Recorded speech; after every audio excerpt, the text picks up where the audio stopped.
Well, I've got some bad news. The election may be over, but the months-long campaign before it has exposed the critical fault lines in our political culture that will cause us more damage than America can handle. And you know what? That is exactly what Joe Rogan realized when JD Vance realized what the Democrats really think about an idea as fundamental as free speech. Just take a look at what he said, because there's so much that I need to tell you about. This is, to me, the biggest and most fundamental difference between Kamala and President Trump in the campaign is, whether it's Biden calling people garbage or Tim Walz calling people fascist and Kamala calling people Nazis, or endorsing explicit censorship, we're not trying to censor our fellow Americans, right? We'll attack Kamala and her policies and her ideas, but we're not trying to say you should be silenced because you disagree with us. That is anathema to everything that I believe in. And that is what's happened in the modern Democratic Party, at least at the leadership level, is they've gotten really comfortable with the idea of silencing people who disagree with them, such to the point where, it's not even that Tim Walz thinks that hate speech should be censored.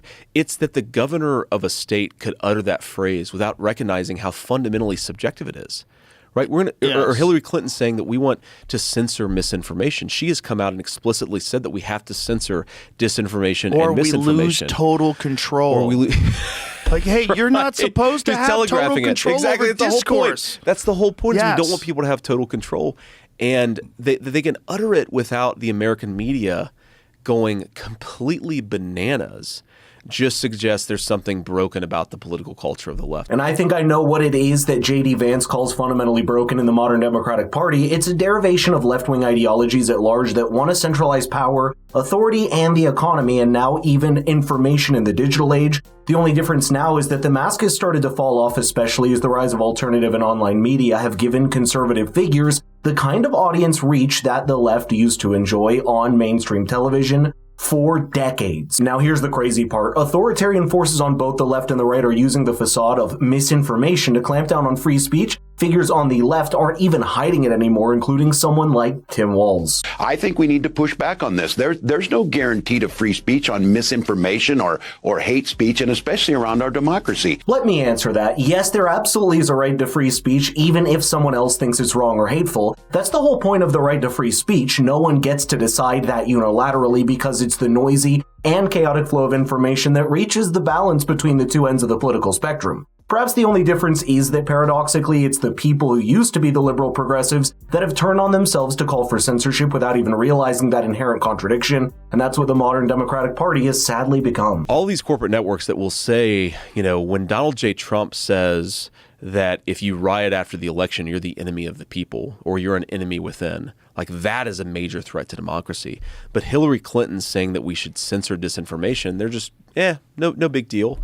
And the fact that they can get so fired up about what I think is a pretty common sense observation that if you riot, law enforcement should have a response to it, but they think that it's the end of they don't care at all. Don't care at all when Hillary Clinton and Tim Walz endorse explicit censorship. That should scare the hell out of us. It should scare the hell out of you whenever any politician is encouraging censorship. Yes. Especially when it's about things, like we said, about hate speech and misinformation. Misinformation according to who? I think Joe Rogan put a finger here on something that's a much bigger problem than it sounds. It's the social media companies today are stuck in a very uncomfortable place when it comes to the flow of information, especially in the run-up to the election. Are places like X, Facebook, YouTube, and Instagram really just private enterprises anymore that can censor voices at will? Or at what point do they become so important as the town square of public conversation that the First Amendment starts to apply to these companies to some degree? And what are you supposed to do when these private companies are found to have colluded with government agencies to suppress certain viewpoints or accounts like the Twitter files revealed? All of these very sticky and difficult situations with no clear answers, and that means it's even more important to keep having the conversations. Well, now all of a sudden Twitter comes along,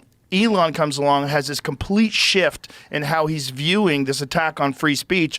Then you have Schellenberger and Matt Taibbi. They go into the Twitter files. They find oh my God, this is unconstitutional. This was industrial scale censorship, is what it was. And they weren't right.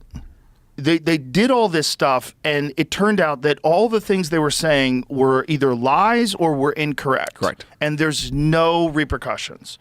And so you're seeing all this in real time, and no one on the left has any problem with it. which to me is insanity. And the people that do have a problem with it, their solution seems to be to just go to the right. They don't even feel like you can reform the left.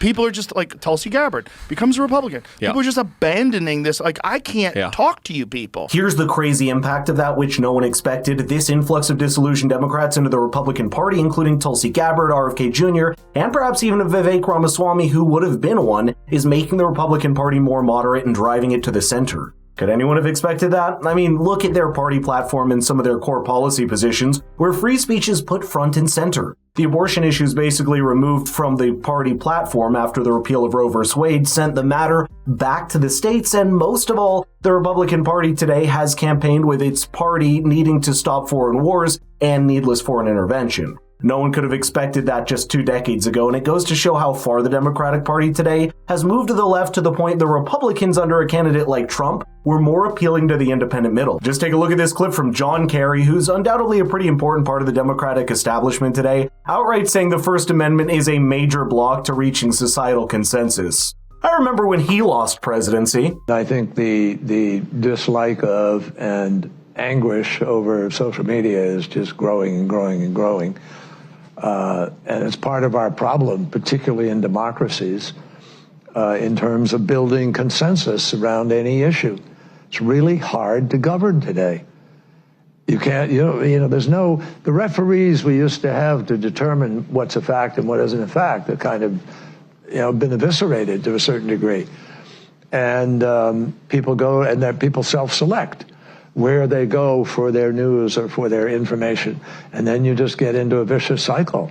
So it's really, really hard, much harder to build consensus today than at any time in the 45, 50 years I've been involved in this. And there's a lot of discussion now about how you curb those entities in order to guarantee that you're going to have, some accountability on facts, et cetera.